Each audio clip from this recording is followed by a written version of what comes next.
Minha palavra inicial é de saudação aos amados irmãos, no desejo de que seja uma noite de muita reflexão, seja uma noite de meditação na palavra, uma noite de intercessão, uma noite de busca, uma noite de oração. E nós pensaremos nesta noite sobre o assunto importante que é o novo de Deus, né? O novo de Deus. É um assunto palpitante, é um assunto também importante, não é? Especialmente para o momento em que vivemos. Certamente Deus tem algo novo para você e eu, tem algo novo para a sua igreja. E esta é a nossa expectativa, de que saiamos daqui nesta noite com novos propósitos, com nova visão, com nova compreensão sobre aquilo que Deus pode e o que Ele quer fazer na vida de cada um daqueles que se aproximam dEle com sinceridade e integridade de coração. Muito bem, o texto desta noite está baseado em Isaías, profeta Isaías, capítulo 4, versículo 2. E é o que leremos neste momento. Quando diz a palavra: naquele dia, o renovo do Senhor será cheio de beleza e de glória, e o fruto da terra excelente e formoso para os que escaparem de Israel. O renovo do Senhor será cheio de beleza, cheio de glória. É isto que o Senhor quer mostrar e demonstrar na nossa vida a partir desta noite. A partir desta noite. Meus irmãos queridos, este livro de Isaías, ele foi escrito nos anos 700 a.C. 700 anos de Cristo. Isaías é chamado de profeta messiânico, porque ele fala muito sobre a vinda do Messias, sobre a missão do Messias, sobre a glória do Messias, sobre o poder do Messias. E é maravilhoso isto. Isaías, ele escreve um livro bem extenso, assim como mais 4 profetas. Por isso ele é chamado dos grandes, né? Ou dos maiores. O livro de Isaías, então, é classificado como um dos maiores livros, né? Ou um dos profetas maiores. Porque o seu ministério foi muito longo. Longo, profundo e profícuo. E nós vamos pensar nesta noite, então, sobre este trabalho, esta missão, esta mensagem, esta profecia do homem de Deus chamado Isaías. Antes, porém, quero agradecer ao pastor Francisco pela honra que me dá de dividir o pão do céu nesta noite com a igreja, com os irmãos. Muito obrigado ao pastor Francisco por esta honra. Muito bem, meus amados irmãos, o contexto em que vivia o profeta, quando escreve este texto, esta profecia, era muito adverso, muito adverso. Na verdade, a nação estava vivendo uma situação de apostasia, de distanciamento, de afastamento espiritual. Vivendo, como diz a palavra, em seus delitos e pecados. Delitos e pecados. Não querendo saber da palavra de Deus e também não querendo saber do Deus da palavra. Uma situação difícil para o Senhor nosso Deus, considerando o seu propósito, o seu desejo, considerando o seu plano para o povo israelita, o chamado povo de Deus. Tal distanciamento, meus irmãos, aumentava em proporção muito acelerada. E, como diz o Salmo 42, um abismo chama outro abismo. Assim estava o povo de Deus nos dias de Isaías, que viveu, como dissemos, no século 7 antes de Cristo.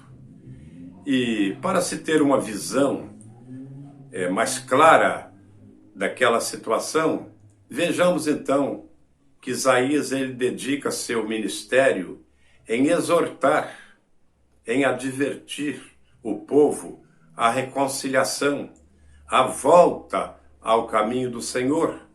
Como diz o capítulo 59, que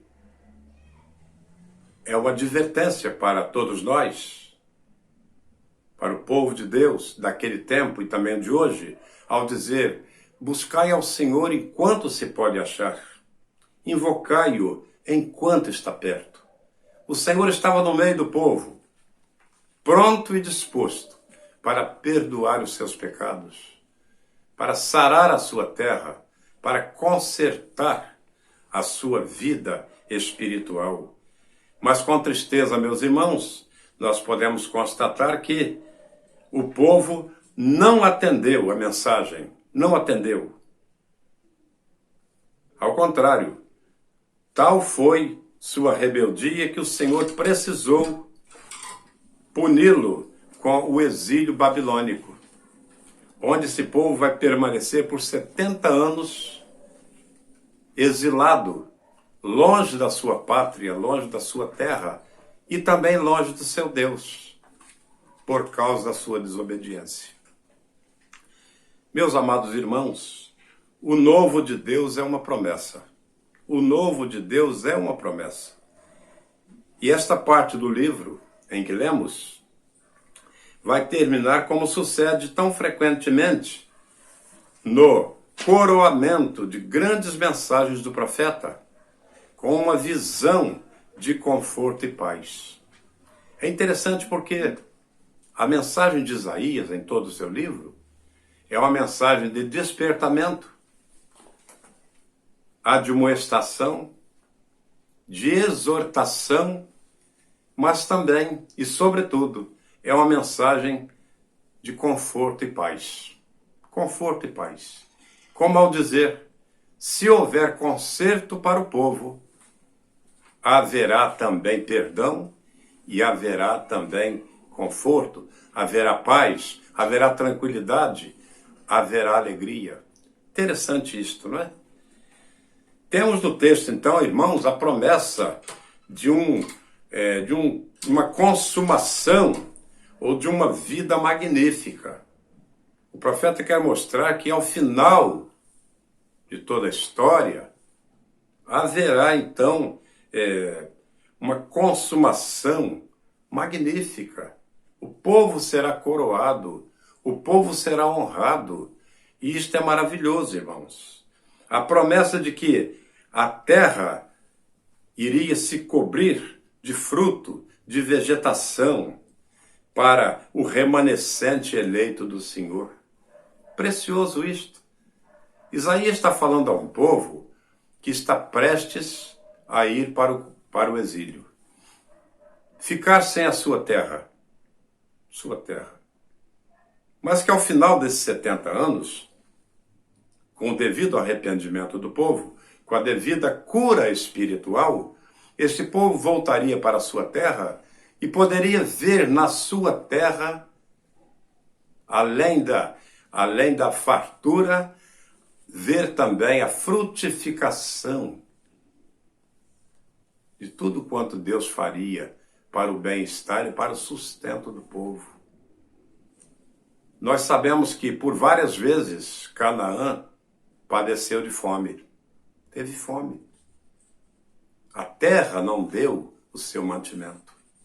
E agora a promessa gloriosa de que este povo, em se arrependendo, teria de Deus a fartura que precisava para alimentar a sua nação, para alimentar o seu povo, para a tranquilidade da família, a família israelita.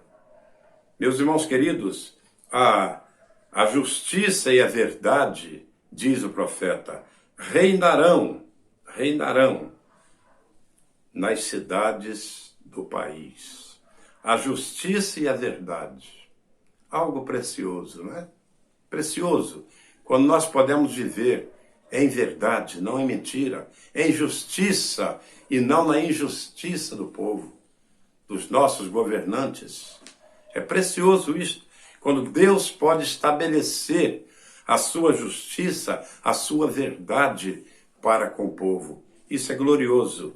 O povo será purificado e a glória da nação, a sua defesa estarão seguras.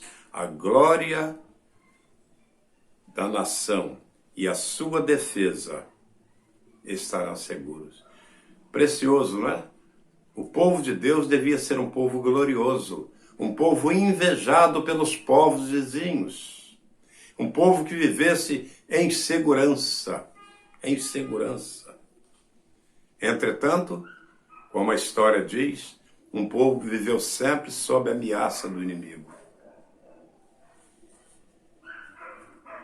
Terceiro lugar, diz o profeta que o tabernáculo do Senhor estaria no centro de tudo. O tabernáculo de Deus, assim como o templo de Salomão, seria a presença de Deus entre o povo. Deus estaria habitando entre o seu povo.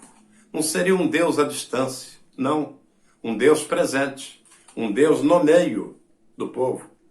E esta promessa gloriosa, Isaías está passando para o povo, não é? Para o povo, dizendo que o tabernáculo do Senhor estará no centro de tudo, e o coração que o buscar encontrará repouso e conforto.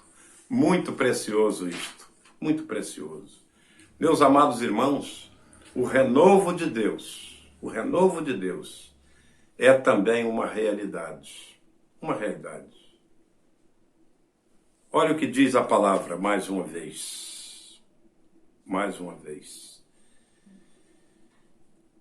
Fruto da terra, né? E o fruto da terra, excelente e formoso para os que escaparem de Israel. Para os que escaparem de Israel. O povo está indo para o exílio. O povo está indo para o exílio. Mas muitos voltariam.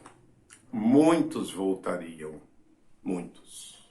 E aqueles que voltassem à sua terra, agora teriam uma terra frutífera, uma terra produtiva, algo precioso, não é? Seria uma realidade, não seria um sonho, seria uma realidade. Em Jeremias 23:5, irmãos, o Senhor fala de um renovo, como que um rebento que surge de uma raiz. Uma raiz. É interessante quando você corta uma árvore,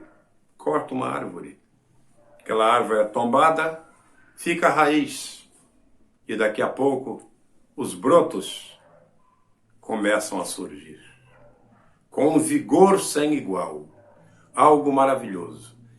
E é interessante observar que na minha casa, o antigo dono cortou uma laranjeira que estava junto do muro, cortou. E quando eu comprei esta casa, lá junto do muro tinha um pequeno broto, daquela raiz, pequeno broto. Como eu não sabia que tipo de laranja era, deixei o broto crescer. Sabe, irmãos, hoje há uma grande laranjeira, e é uma laranjeira da terra, dá cerca de 200 laranjas, daquele brotinho, daquela raiz, daquela árvore que foi cortada. É muito interessante o renovo, não é? E é interessante porque é isto que Deus queria fazer com Israel. Fazer com Israel. a nação, né, o povo babilônico, veio e cortou a árvore. Cortou. Levou a árvore cativa. Mas aquela raiz produziu. Produziu. E é precioso, né? Porque diz então a profecia de Jeremias, que é um profeta pré-exílico, né? Que também profetizou sobre os 70 anos de exílio, ele está falando exatamente isto, não é? Um renovo, como que um rebento que surge na raiz de uma árvore. Precioso. Nós temos aqui então, irmãos, pois a imagem de uma árvore que foi derrubada.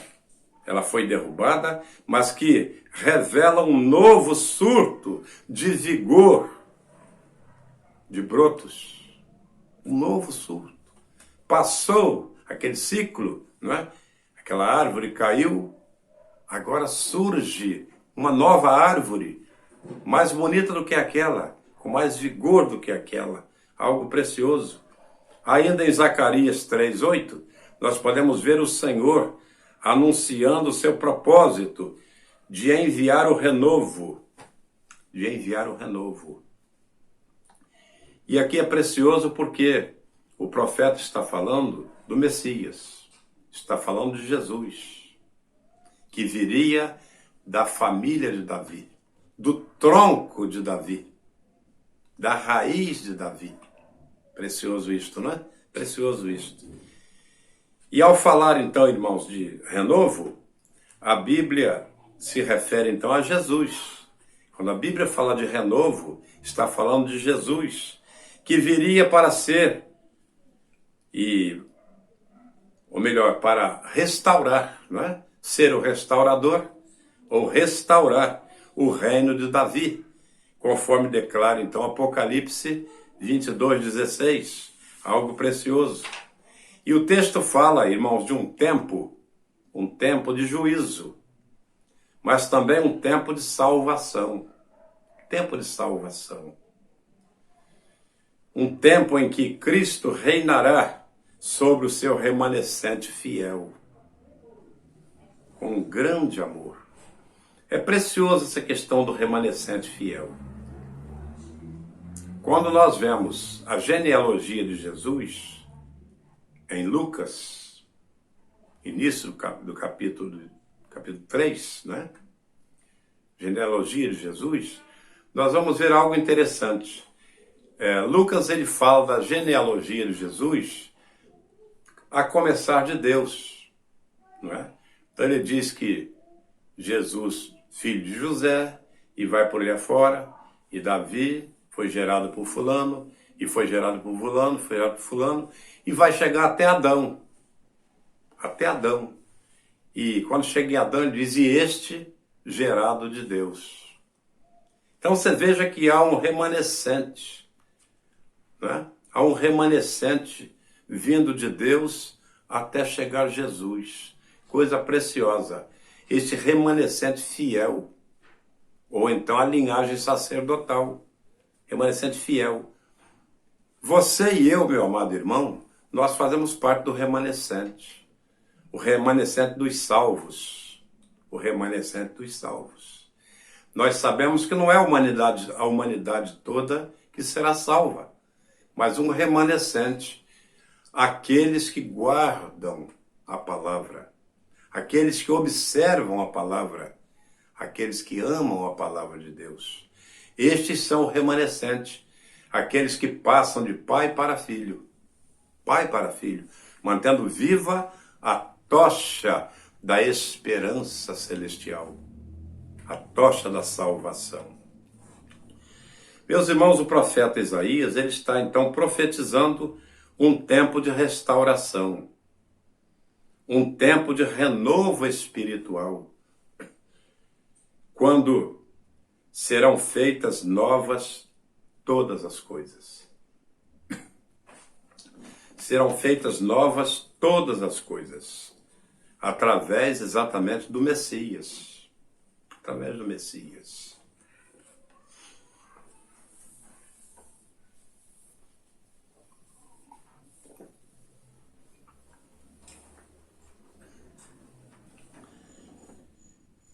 Então, amados, é bom observarmos que mesmo em meio ao caos espiritual da nação, né?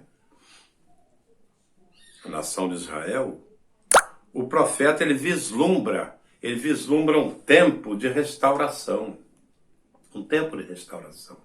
Ele vê que aquele caos em que o povo estava passando, aquilo não era uma derrota, aquilo não era o fim, mas aquilo apontava para um tempo novo, para um novo tempo, um tempo renovado, né? Um tempo de restauração, um tempo de refrigério pela presença gloriosa do Senhor entre o seu povo, Então, amados, o contexto em que vivemos é, em certo sentido, semelhante ao de 2.700 anos atrás. Semelhante. Quando o povo de Israel estava com tantos projetos, tantos planos, até que lhe sobreveio o ataque inimigo, destruindo tudo,